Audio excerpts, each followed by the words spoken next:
Hello guys. Good morning all of you. तो कैसे हैं आप सब लोग? उम्मीद है कि आप सब लोग अच्छे ही होंगे। और हमारे चैनल पर जल्दी जल्दी आइए और जल्दी जल्दी चैनल को सब्सक्राइब कीजिए, लाइक कीजिए, शेयर कीजिए, ताकि आपके बाकी फ्रेंड्स को भी जो है नोट्स में कोई दिक्कत ना हो और अच्छी तरीके से समझें। तो आज का हमारा टॉपिक है कैथार्टिक्स, जिनको परगेटिव भी बोलते हैं और लग्जेटिव्स भी बोलते हैं। ठीक है, आपका जो एग्ज़ाम में क्वेश्चन आता है वो तीन जो है नेम्स से आता है। इसी टॉपिक का तीन नेम है, कैथार्टिक्स, परगेटिव एंड लग्जेटिव्स। ठीक है, तो इन तीन टॉपिक का जो है क्वेश्चंस इन तीन नेम्स से बनता है। तो आप जो भी नेम आए, अगर एग्ज़ाम में नेम आता है कैथार्टिक्स तो भी आप समझ जाइएगा कैथार्टिक्स है, पर क्या तो भी जो है कैथार्टिक्स है। परगेटिव आता है तो भी कैथार्टिक्स है। सेम आपको डेफिनेशन देनी है, बस डेफिनेशन की जो जगह है वहाँ कैथार्टिक्स की जगह परगेटिव कर देना है और लग्जेटिव्स की जगह कैथार्टिक्स की जगह लग्जेटिव कर देना है, अगर लग्जेटिव्स से जो है क्वेश्चन बनता है। ठीक है गाइस, तो हम स्टार्ट करते हैं। तो सबसे पहले हम इसकी डेफिनेशन की बात करें, डिफाइन कैथार्टिक्स, परगेटिव या लग्जेटिव्स। ठीक है, तो सबसे पहले डेफिनेशन में हम जानते हैं कि मेनली ये होते क्या हैं और इनका काम क्या होता है और कैसे ये जो है वर्क करते हैं। ठीक है गाइस, तो let's start.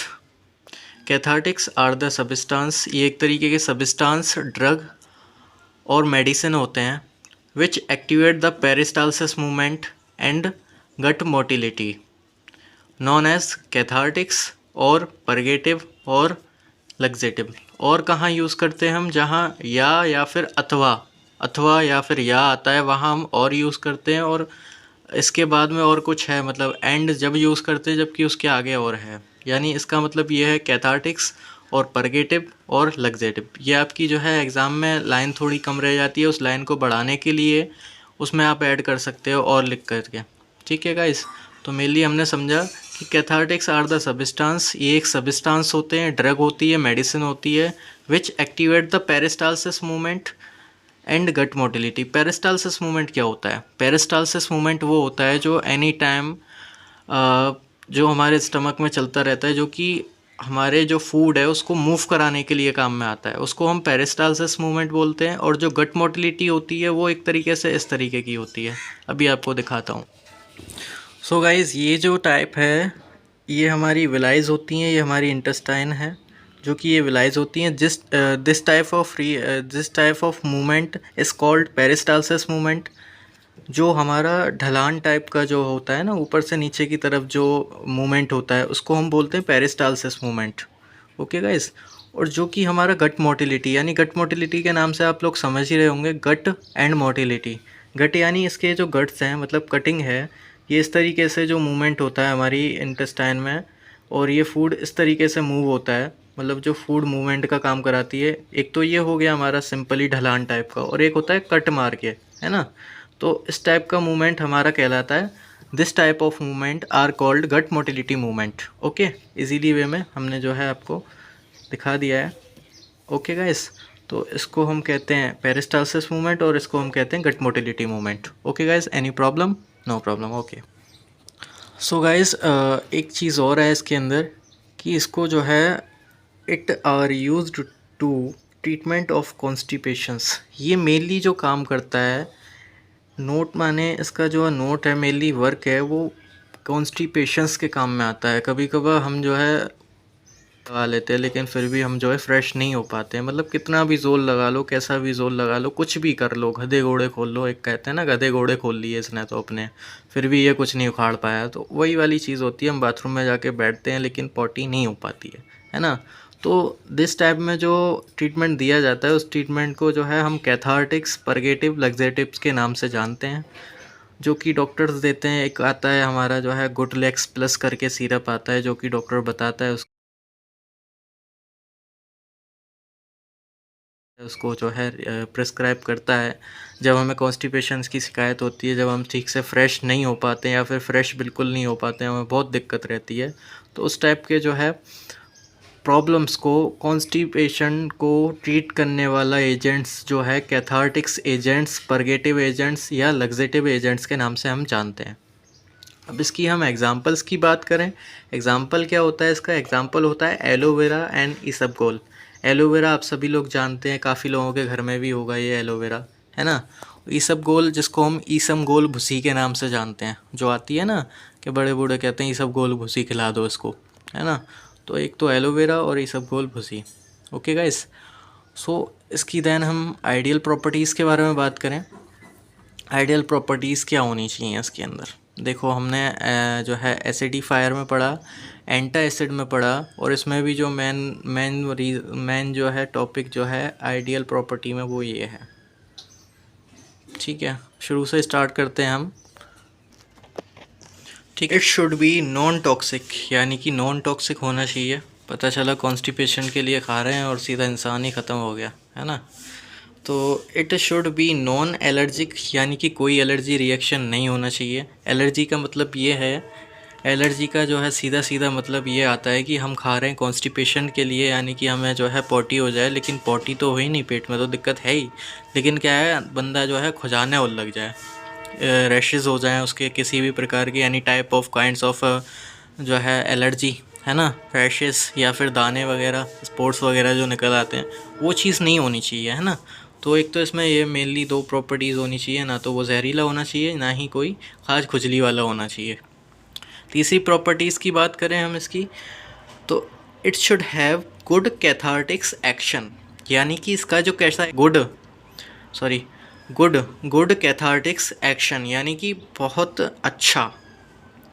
It should have good यानी अच्छा, कैथार्टिक्स एक्शन यानी कि कॉन्स्टिपेशन के लिए इंस्टेंट रिलीफ, है ना, इंस्टेंट रिलीफ होना चाहिए पेशेंट को, यानी कि जैसी ले तो 15-20 मिनट बाद एक टैबलेट आती है जूलेक्स करके, तो उसका जो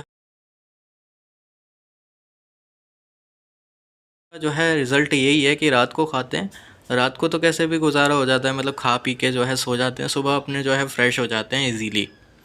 ठीक है गाइस, तो चौथी इसकी आइडियल प्रॉपर्टीज़ है, शुड हैव फास्ट एक्शन, जो कि हम पढ़ते आए। आपको आइडियल प्रॉपर्टीज़ तो रट गई होंगी, इतने लेक्चर में हमने पढ़ी हैं, इतने टॉपिक्स में सेम आइडियल प्रॉपर्टीज़ होती हैं, बट उनका जो मतलब जो टॉपिक होता है उसके अकॉर्डिंग उसकी कुछ लाइंस चेंज हो जाती हैं, जैसे कि गुड कैथार्टिक्स एक्शन, या फिर गुड एक्सपेक्टोरेंट, या फिर गुड एंटा एसिड, या फिर गुड एस्ट्रिंजेंस, एनी ईटीसी। तो देन इसमें जो मेनली जो टॉपिक है, जो मेनली आइडियल प्रॉपर्टीज़ होनी चाहिए, हमने एंटा एसिड में पढ़ी हैं, एसिडिफायर में पढ़ी हैं, और हम अब पढ़ते हैं कैथार्टिक्स में, यानी कि it should not interfere with food, यानी कि इसका जो इंटरफेयर है, यानी फूड के साथ में कोई भी इंटरफेयर ना करे। यानी कि किस तरीके का, हम कैथार्टिक्स के लिए ले रहे हैं, पता चला पेट साफ़ के लिए ले रहे हैं, लेकिन क्या हो रहा है कि हम जो खाना खा रहे हैं, वो खाना जो खा रहे हैं हम, वो वैसा के वैसा ही जो है वो जो है निकल रहा है। यानी कैथार्टिक्स क्या कर रहा है, जो खाना खा रहे हैं उसको भी निकाल रहा है, और जो ऑलरेडी फंसा हुआ है पहले से इंटेस्टाइन में उनको भी निकाल रहा है। मतलब ये चीज़ नहीं होनी चाहिए, है ना गाइस। तो देन इसके बाद में हम क्लासिफिकेशन ऑफ कैथार्टिक्स के बारे में बात करें। It mainly divided in 4 types. So 4 types कौन कौन से हैं क्लासिफिकेशन ऑफ कैथार्टिक्स? सबसे पहला स्टिमुलेट्स कैथार्टिक्स होता है, bulk purgative cathartics, सेलाइन cathartics and lubricate cathartics, है ना। अब इनका जो है डेफिनेशन से हम समझेंगे कि असल में ये हैं क्या और किस तरीके से काम करते हैं। 4 तरीके के कैथार्टिक्स होते हैं जिनको हम यूज़ करते हैं अपने कॉन्स्टिपेशन टाइम पे। तो गाइस इनको हम समझते हैं फिर। सबसे पहले हम बात करें स्टिमुलेंट कैथार्टिक्स के बारे में। Stimulant cathartics are the substance, यानी कि एक तरीके की ड्रग मेडिसिन दवा होती है, which stimulate the peristalsis movement and gut motility is called stimulant cathartics. ठीक है गाइस, तो इसका मतलब तो आप समझ ही गए होंगे स्टिमुलेट का मतलब क्या होता है। स्टिमुलेट करना, उसको मतलब क्या करना है, स्टिमुलेट करना, यानी पेरिस्टालसिस मूवमेंट को बढ़ाना और गट मोटिलिटी को बढ़ाना। वो मैं आपको बता चुका हूँ। पेरिस्टालसिस मूवमेंट जो है नीचे की तरफ ढलान होता है, और गट मोटिलिटी जो है कट करके जो है इस तरीके का जो मूवमेंट होता है उसको गट मोटिलिटी बोलते हैं। पेरिस्टालसिस मूवमेंट जो ढलान टाइप का होता है उसको हम पेरिस्टालसिस मूवमेंट बोलते हैं। ठीक है गाइस, तो इसके जो एग्जाम्पल है वो हम जान लेते हैं। एक तो आता है, एक जो है इसमें आता है कैस्ट्रोल ऑयल, और दूसरा आता है एलोवेरा।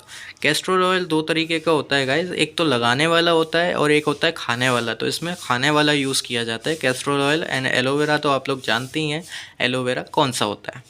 ओके गाइस, तो नेक्स्ट हम बात करें अब बल्क परगेटिव के बारे में। सो गाइस, बल्क परगेटिव के बारे में बात करें तो हम बल्क परगेटिव जो है वो bulk purgative cathartics are the substance which increase the intestinal content which activate the peristalsis movement and gut motility is called known as bulk purgative, है ना। is called या फिर known as हम इसको कर सकते हैं bulk purgative, है ना। bulk purgative कैथार्टिक्स होते क्या हैं? bulk purgative का मतलब होता है सीधा सीधा, मतलब कि जो है ये जो है पेरिस्टालसिस मूवमेंट को बढ़ाते हैं और गट मोटिलिटी को बढ़ाते हैं। कैसे बढ़ाते हैं वो हम जानते हैं। Bulk purgative cathartics are the substance, drug या मेडिसिन, किसी भी तरीके की दवा, है ना। किस तरीके की? बल्क परगेटिव यानी कैथार्टिक्स के रिलेटेड, यानी कॉन्स्टिपेशन से रिलेटेड। विच इंक्रीज यानी जो कि इंक्रीज करते हैं द इंटेस्टाइनल कंटेंट यानी इंटेस्टाइन के कंटेंट को बढ़ाते हैं। Which activate the peristalsis movement and gut motility is known as bulk purgative cathartics. यानी ये क्या करते हैं, एक गोलियाँ होती हैं बल्क परगेटिव जो कि स्टमक में जाती हैं, दैन उसके बाद में इंटेस्टाइन में जाती हैं। इंटेस्टाइन में क्या है, वो पानी की वजह से जो है वाटर एब्जॉर्ब करती हैं और वो फूल जाती हैं और कंटेंट को क्या है, फुला देती हैं। अब जब कोई चीज़ कंटेंट जो है जब से बैठा हुआ था, अब जब वो फूल जाएगा तो इंटेस्टाइन में क्या करेगा, इंटेस्टाइन की वॉल पे वो मतलब एक तरीके से इंटेस्टाइन की वॉल पर प्रेशर बढ़ेगा तो जिससे जो है स्टिमुलाई जो है nerve cells, nerve impulse brain को सिग्नल भेजेंगे और ब्रेन सिग्नल जो है जब रिसेप्टर के थ्रू सिग्नल भेजेगा तो वो सिग्नल में क्या आएगा, activate the peristalsis movement and gut motility. यानी ब्रेन पेरिस्टालसिस मूवमेंट और गट मोटिलिटी को एक्टिवेट कर देगा। ठीक है, इसी जो है प्रक्रिया को हम बोलते हैं बल्क परगेटिव कैथार्टिक्स। इसके हम एग्जांपल्स के बारे में बात करें तो इसका एग्जांपल है methyl cellulose and isabgol. Methyl cellulose की गोलियां आती हैं और ईसबगोल जो पाउडर है आप लोग जानती हैं, ईसबगोल सी के नाम से वही होता है। देन गाइस हम बात करें सेलाइन कैथार्टिक्स। सेलाइन कैथार्टिक्स क्या होते हैं? Saline cathartics are the substance यानी एक तरीके की दवा और ड्रग होते हैं ये, which absorb the large amount of water from intestinal wall and it dilute the stool, known as saline cathartics. Simply definition है, इसको भी हम जो है सॉल्व कर ही देते हैं। Saline cathartics are the substance यानी ये एक तरीके के सब्सटेंस होते हैं विच एब्जॉर्ब, है ना, विच absorb the large amount of water from intestinal wall, यानी जो कि एब्जॉर्ब यानी सोखना अपनी तरफ, the large amount of water यानी किसका, पानी का जो है अमाउंट इंटेस्टाइनल वॉल से, यानी जो इंटेस्टाइन की वॉल हैं, जो दीवारें हैं उनसे पानी खींचेगा, है ना। ये जब अंदर जाएगा सेलाइन कैथार्टिक्स, पेट में जाएगा, पेट में जाने के बाद आंतों में जाएगा, आंतों में जाने के बाद बड़ी आंत में आएगा, उसके बाद में वो क्या करेगा, पानी खींचेगा हाई अमाउंट में। अब जब पानी खींचेगा तो स्टूल का मतलब क्या है, स्टूल मीन्स हमारी पॉटी जो है, स्टूल मीन्स जो है जो हमारा कंटेंट वहाँ पड़ा हुआ है उसको स्टिमुलेट करवाएगा, यानी उसको डाइल्यूट का मतलब क्या होता है, उसको पतला करवाएगा थोड़ा, मतलब उसके अंदर मिलाएगा, है ना। तो डाइल्यूट करेगा तो क्या हो जाएगा, कंटेंट बढ़ जाएगा, पानी मिलेगा तो फूल जाएगा, कंटेंट फूलेगा तो इंटेस्टाइनल वॉल पे प्रेशर बढ़ेगा और जब प्रेशर बढ़ेगा तो इंटेस्टाइनल वॉल सिग्नल भेजेगी और जो रिटर्न सिग्नल में आएगा वो क्या आएगा, activate the peristalsis movement and gut motility. जब हमारा रिफ्लेक्शन आएगा तो peristalsis movement activate and gut motility activate, है ना। तो इसी प्रक्रिया को हम कहते हैं सेलाइन कैथार्टिक्स। अब ये सेलाइन कैथार्टिक्स के एग्जांपल क्या होते हैं, ये कौन सी टैबलेट होती हैं, क्या क्या इनमें इंक्लूडेड होता है, वो भी हम देखते हैं, है ना। एग्जांपल में क्या आता है, MgSO4 यानी कि मैग्नीशियम सल्फेट, Ca3PO4 का होल स्क्वायर यानी calcium phosphate and magnesium sulphate क्या करते हैं, अंदर जाते हैं, हाई लेवल में वाटर को एब्जॉर्ब करते हैं इंटेस्टाइनल वॉल से, देन उसको डाइल्यूट करते हैं स्टूल को, देन उसको क्या है, peristalsis movement and gut motility क्या है, एक्टिवेट हो जाती है, जिससे कि बंदा जो है फ्रेश हो जाता है इसीलिए। ओके गाइस, देन हम लुब्रिकेंट के बारे में बात करें। सो लुब्रिकेंट कैथार्टिक्स क्या होते हैं, लुब्रिकेंट कैथार्टिक्स वो कैथार्टिक्स होते हैं जो प्रोवाइड कराते हैं softening and smoothing effect on stool, and stool is easily to pass out from the intestine in is known as lubricant, है ना।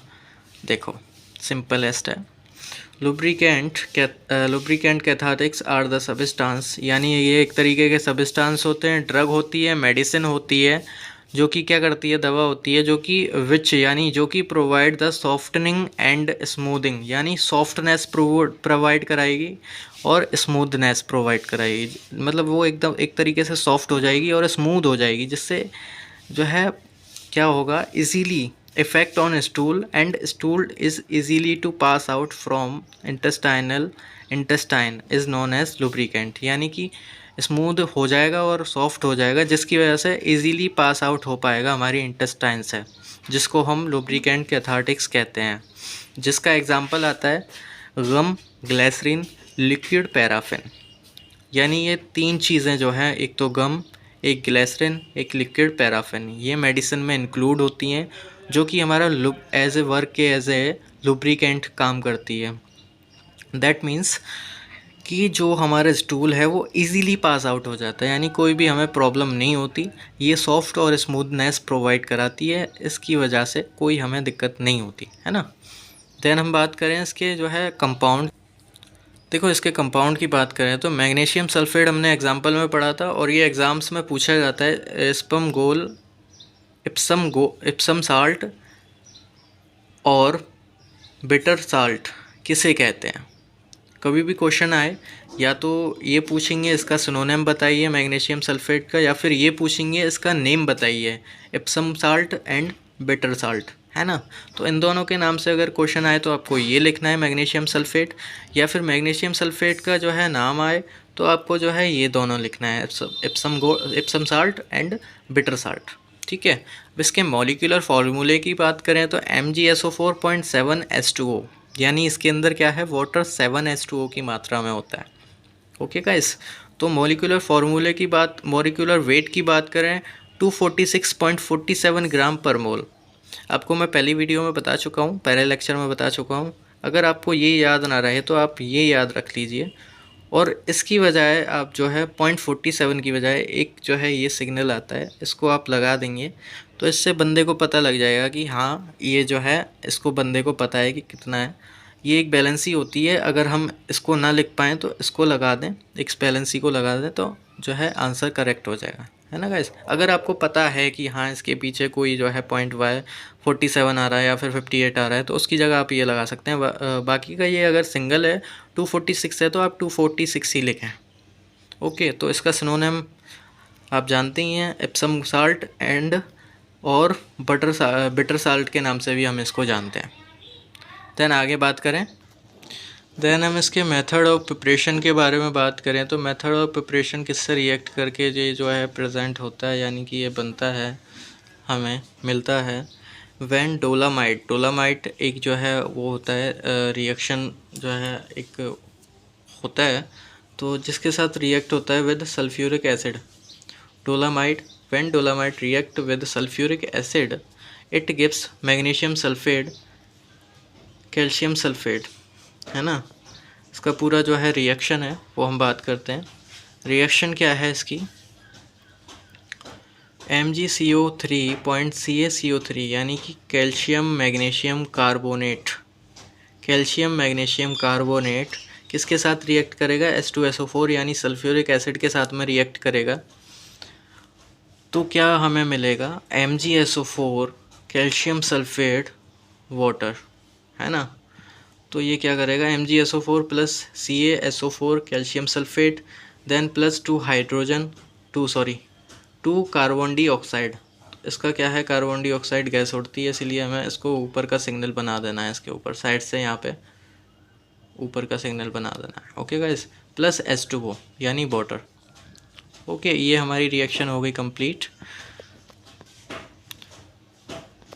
देन हम बात करें प्रॉपर्टीज़ ऑफ MgSO4 यानी मैग्नीशियम सल्फेट की प्रॉपर्टीज़ क्या होती हैं, है ना। इसका जो कलर होता है वो कलर होता है वाइट कलर, यानी कि एकदम वाइट कलर होता है इसका। देन इसका जो ऑर्डर होता है ऑर्डर लेस होता है। ऑर्डर लेस का मतलब जो है इसकी कोई सुगंध नहीं होती, सुगंध लेस होता है। नेचर इसका कि जो होता है वो क्रिस्टलाइन इन नेचर, यानी कि क्रिस्टल्स मैं आपको बता चुका हूँ। क्रिस्टल यानी कि ये इस तरीके के जो क्रिस्टल्स होते हैं काफ़ी सारे, उनको हम क्रिस्टलाइन नेचर बोलते हैं। यानी पाउडर में आपने कभी कभार देखे होंगे क्रिस्टल्स प्रेजेंट होते हैं, तो उनको हम क्रिस्टल्स कहते हैं। It's called crystals. Okay guys. Then solubility की बात करें हम इसकी, तो it is soluble in alcohol and insoluble in water, यानी कि ये सिर्फ और सिर्फ अल्कोहल में सॉल्युबल होगा। इनसॉल्युबल यानी ये जो है वाटर में सॉल्युबल नहीं होगा। ठीक है गाइस। मेडिसिनल यूज़ के बारे में बात करें, its medicinal use is it is used as a cathartics और परगेटिव और लग्जेटिव्स, यानी कि ये जो है कॉन्स्टिपेशन के लिए काम में आते हैं, इसलिए इनको हम बोलेंगे it act as a cathartics. Okay guys. And second ये जो है इट यूज्ड इन हाइपरटेंशन, यानी कि बीपी हाई की जिनको प्रॉब्लम होती है, जिन लोगों को बीपी हाई की प्रॉब्लम होती है, हाइपरटेंशन की प्रॉब्लम होती है, उनको भी ये सब दिया जा सकता है with the direction of physician. Okay, यानी कि किसी भी डॉक्टर की सलाह के आप ये सब दवाएं ना लें, अपनी मर्ज़ी से ना लें, आप जो है डॉक्टर का सजेशन लें, उसके बाद ही ये सब टेक ऑफ करें। ओके, है ना। तो देन इनको हम यूजेस में लेते हैं। It is used in treatment of epilepsy. Epilepsy का मतलब होता है दौरे झपके की शिकायत होती है, जिनको दौरे वगैरह आते हैं, मिर्गी वगैरह का दौरा आता है, तो उनको हम ट्रीटमेंट में दे सकते हैं, but without any consultation of physician. ठीक है। एंड बाकी का ये हमारे जो है घर के ही होते हैं। It is used for laboratory purpose, it is used for study purpose and it is used for medicine preparation and industries, है ना गाइस। तो आपको मैं स्क्रीन शॉट देना भूल गया, आप जो है मैं आपको शो करता हूँ, आप स्क्रीन शॉट ले लीजिएगा, अपने बेहतरीन तरीके से नोट्स तैयार करें, पढ़ाई करें और चैनल को सब्सक्राइब करें, है ना गाइस।